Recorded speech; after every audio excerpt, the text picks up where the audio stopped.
Hello, and welcome to the awesome mangrove forest presentation.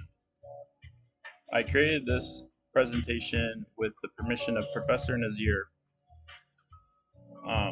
We will be covering a lot of very cool and important facts and topics related to mangrove forests and their geological importance on Oahu and on Earth. Fair warning for any mispronunciations I might make or facts that may be incorrect. I did cross-reference and generalize a lot of information to make it easier and make sense, and I reviewed and concluded most of the facts to the best of my ability. I went around the island with my dog and my girlfriend, my two dogs actually, and I checked out a bunch of cool spots where mangroves are located and learned a lot about them out in the field. So let's begin. What are mangroves, aka walking trees? As you can see the little figure in the top right corner over here.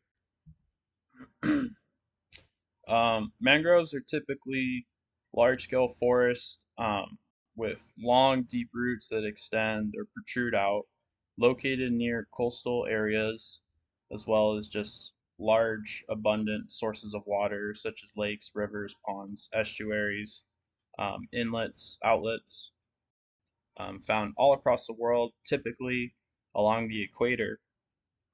They're very important when it comes to geology and holding together the coastlines all around the world, creating very unique and visually stunning ecosystems within them.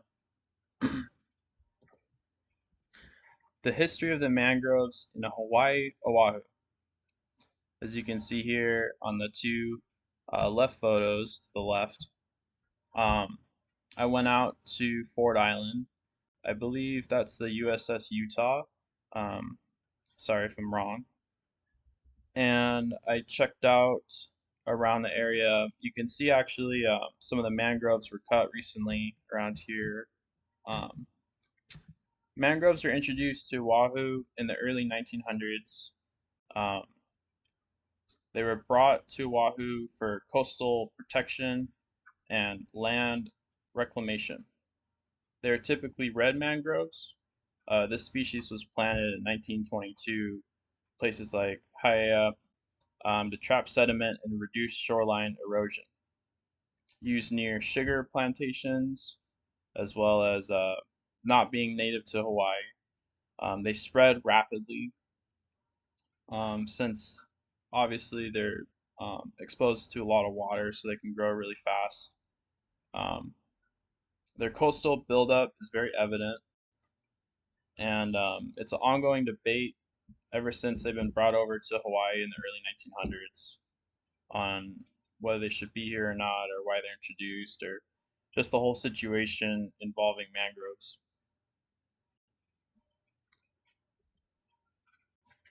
Um, why do mangroves matter in Oahu and around the world?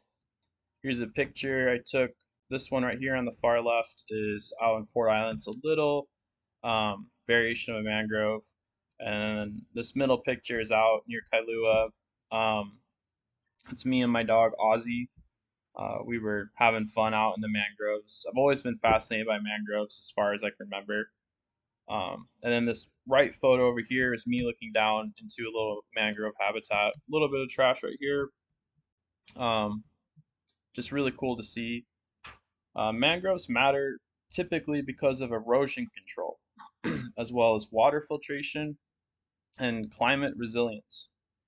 Um, Erosion control, because their roots, obviously, you can see here in this middle photo with me and my dog, Ozzy.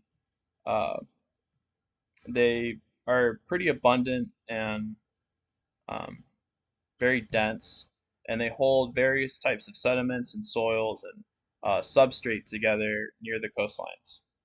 Water filtration obviously is roots, providing the whole circle of life within their little ecosystem for every type of animal that's nearby or around.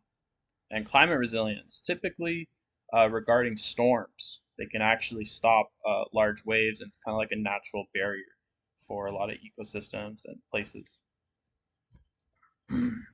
What do the mangroves do? What I just kind of went over. Mangroves help stabilize coastlines and build new land. They prevent erosion.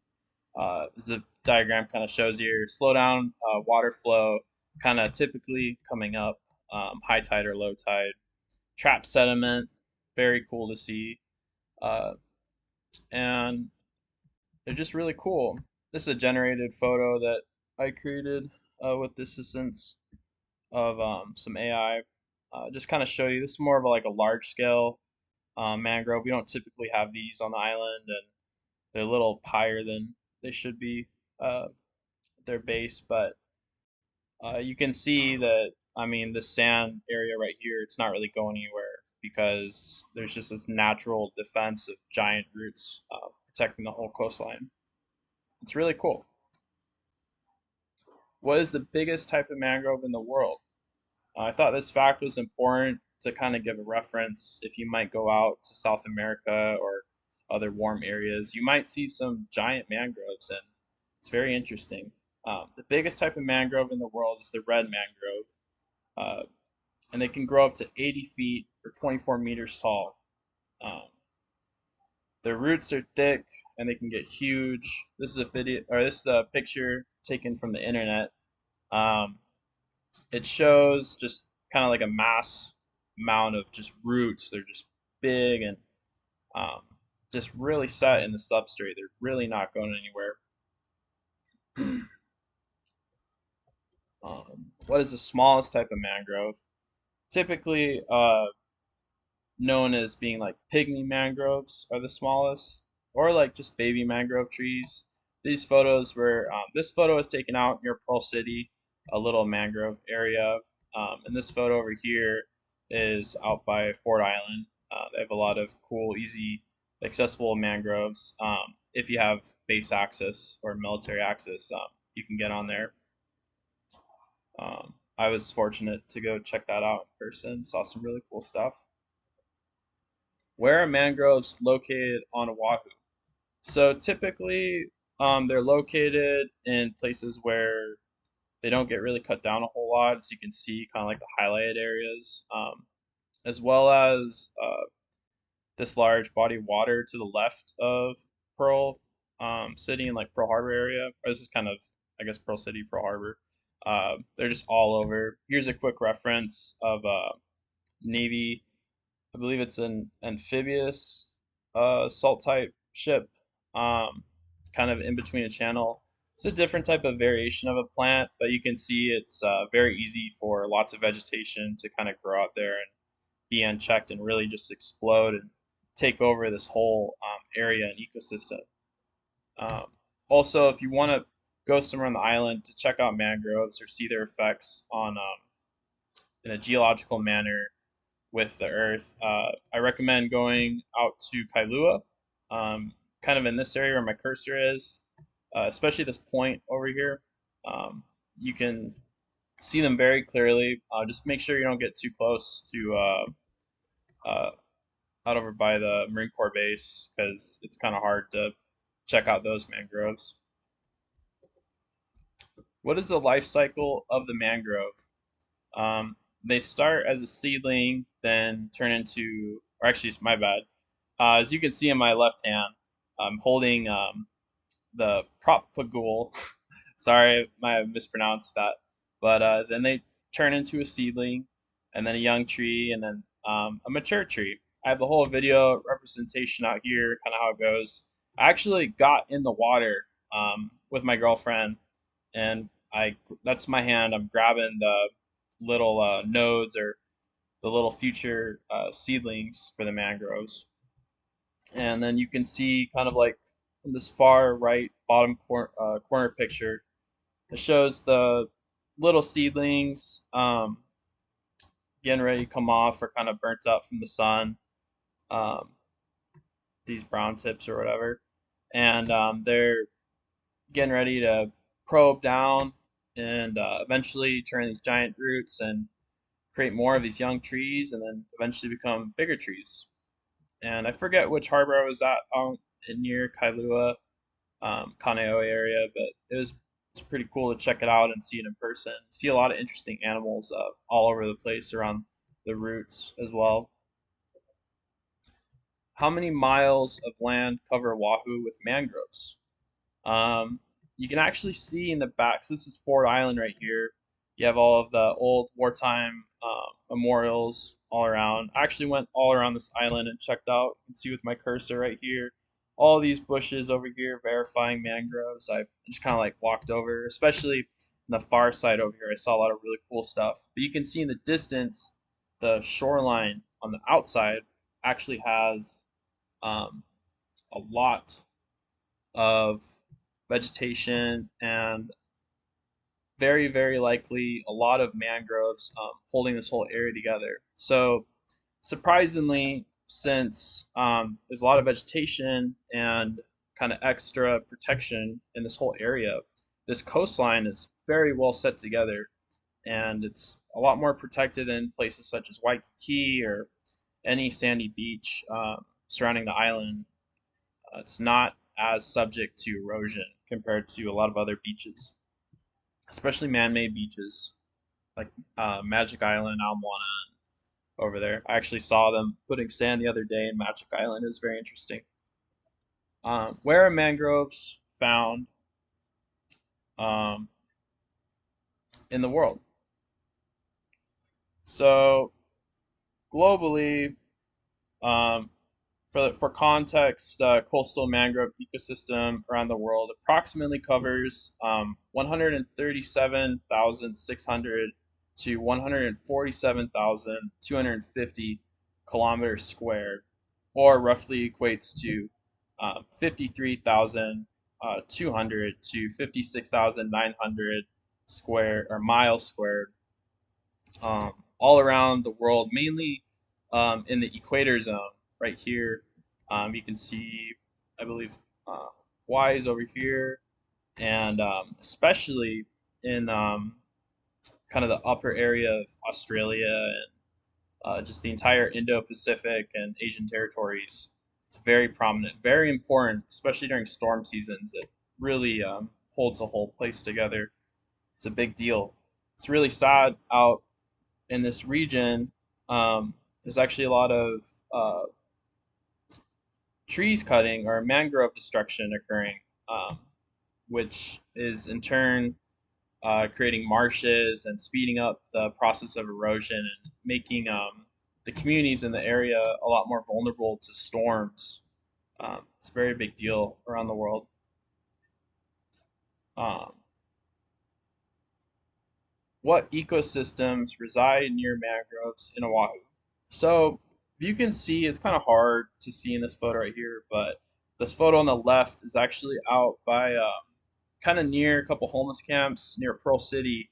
Here's some mangroves, and it's kind of hard, but those little shades in the water are actually a bunch of small fishes, which is really interesting. And um, it's just a great spot for smaller fishes or fries, or so to speak, to hide and grow and mature safely away from larger predators or fish. Some places like Florida and other regions, they have sharks, small alligators, and a high variety of animals, carnivores, omnivores, herbivores, mammals, fish alike, even some birds. It's a very vast ecosystem, just like any other forest, but really cool. Whereas the roots are just protruding and coming out, and it's just interesting. Um, Over to the right here, I was actually checking out mangroves on Ford Island, and I happened to see this turtle swimming around this mangrove. And obviously, it's mature, but I can imagine when it was younger, it must have thought the mangroves were very nice to kind of hang out at and stay away from like medium-sized barracudas or any type of fish trying to eat it when it was younger and maturing. And it's very interesting. Right on the coastline, I was just walking around checking out mangroves. Just big, probably 100, 150-pound turtle, sea turtle, just swimming around, eating some food off the bottom. How deep do mangrove roots go? So it can vary depending on the substrate. Typically within mud or sand, they can go pretty deep.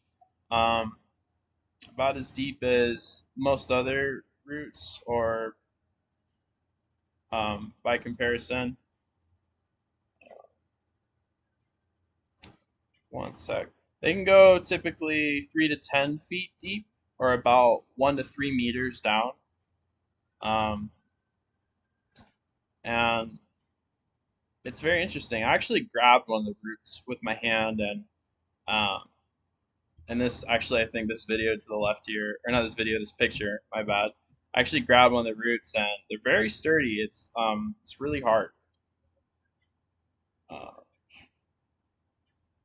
what types of sediment? So now more about the geological factors pertaining to mangroves. What type of sediments are held together by the mangroves?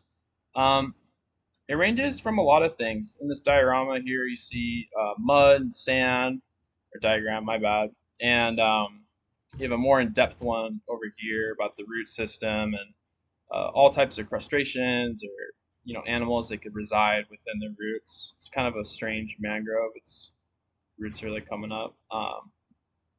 But typically, the main sediments that are held together is slit, clay, fine sand, organic matter, like decomposed plants or other vegetation or anything, mud, and obviously like rocks and other things could be residing within the sediment. It's pretty cool. What happens when mangroves are removed or disturbed from their residing habitat? As you can see in the photo here, some mangrove maintenance, because obviously they are an invasive species on Oahu. So, they can get in the way of viewing various things, such as memorial right here, the sunken ship near Ford Island. And this little diagram of showing people removing mangroves. Typically, they take out the baby ones first because they're um, a lot smaller. Um, it's just it enhances erosion. It makes the area more susceptible to storms, like we covered just a little bit ago, and it's just it can make the beaches disappear a bit faster than they're supposed to, and it's not super great all the time. What is the best application of the mangroves?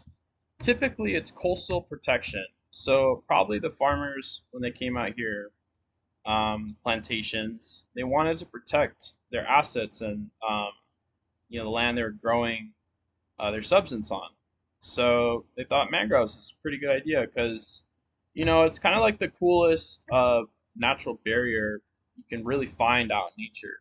The roots, even if they get destroyed, the plant's still getting lots of sunlight. It can still, let's say like a few roots get broken down or bent or, you know, ripped apart or who knows, it can grow again. It can keep growing and it grows fast because it has a pretty abundant supply of water as long as the water doesn't run out. And the sun typically near the equator is, pretty high in the UV index and it's pretty ongoing. So um, it's it's gonna it's gonna grow pretty quick. I know when I was out checking out this area, this picture right here, we were actually on a bridge. I was with my dog, and we couldn't stay out too long because it was around 87 degrees out near Pearl City this day. That's what it said on my car. So it was pretty hot, and then it got even hotter as we drove around too. Are we at risk in Hawaii without mangroves?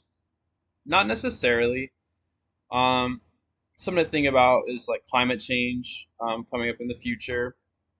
Um, Most man-made or beaches that are susceptible to erosion or kind of going away would be at risk without mangroves or other vegetation growth.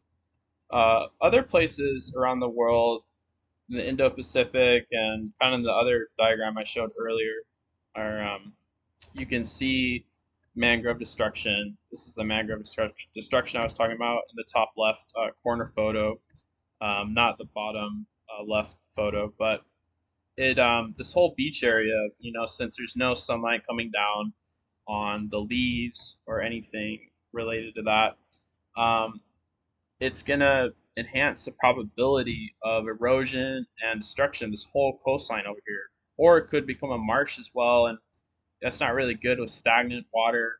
Um, it's just not super great for certain environments. Over here is a mangrove cleanup group. I don't know, Hawaii. Sorry, it's a little blurred out. Photo taken from online. Very common. A lot of places that typically weren't supposed to really have mangroves. They're kind of more meant for the coastline, but they have gone into ponds and estuaries and inlets and outlets around the island, and it can actually affect other plant growth and natural habitats pretty greatly because mangroves can grow aggressively and quickly, and it's not always the best. You can see over here the diagram. It's the Florida, my bad. It's the Florida mangrove zone zoning, so like white mangrove, black mangroves, and red mangroves, and it kind of shows the area of what they're protecting really. And you have your red ones that are typically the ones that were brought over to Hawaii, and they're like the immediate protection, and then your black mangroves is secondary, and then you have your white ones that are much more close to the shoreline, and it makes just basically a giant protection zone on the coastline that essentially breaks down high winds and flooding, and kind of keeps the soil and the land together from falling in the ocean. Ways you can help mangroves last longer or manage them. I mean, in the future, just taking care of the environment, being careful. I saw a lot of trash in the mangroves. I actually took this photo. This is out in near, I believe, Kaneohe, and it's it's pretty cool. There wasn't as much debris or trash, and just really beautiful, big, huge mangroves. I believe these ones are actually up pretty high, like about 50, maybe 60 feet up, and they're just doing really well in this environment. Um, Educate people on the importance of mangroves and support local conservation laws, reducing plastic use, use eco-friendly products, and just spreading awareness about the importance of mangroves where they can be necessary. Even though they are invasive, they can have a beneficial impact in Hawaii, and they're not necessarily the worst thing in the world, especially with disappearing beaches and coastlines, which due to climate change or phenomenon related to rising sea levels could happen more frequently in the future. Um, yeah. So this concludes the mangroves forest. Thank you for listening and watching. It's my dog Oreo, a new puppy. She's about almost 5 months in this photo. She's about 5 months now that I'm doing this video. And this is Ozzy. Saw him before in an early photo. And this is, again, another cool photo out in Kaneohe. Some really cool mangroves, just this deep, ominous void that goes in there. I wanted to go check it out, but I got kind of freaked out by it. The top right here is 93 degrees outside, so it's pretty hot. Don't worry, these guys were well taken care of, blasting AC, watching their paws too. And it was pretty fun going out 3 times around the island and checking out various mangrove areas. And I've always been interested in mangroves ever since I saw them in South America about 7 years ago when I was working out there. They're just very cool and mysterious, and their ecosystems are beautiful to look at. Online, I recommend if you ever get bored, checking out some cool videos of mangrove environments underwater, especially on Florida. Some really cool stuff. Anyways, thanks for listening and watching, and I hope you have a great day.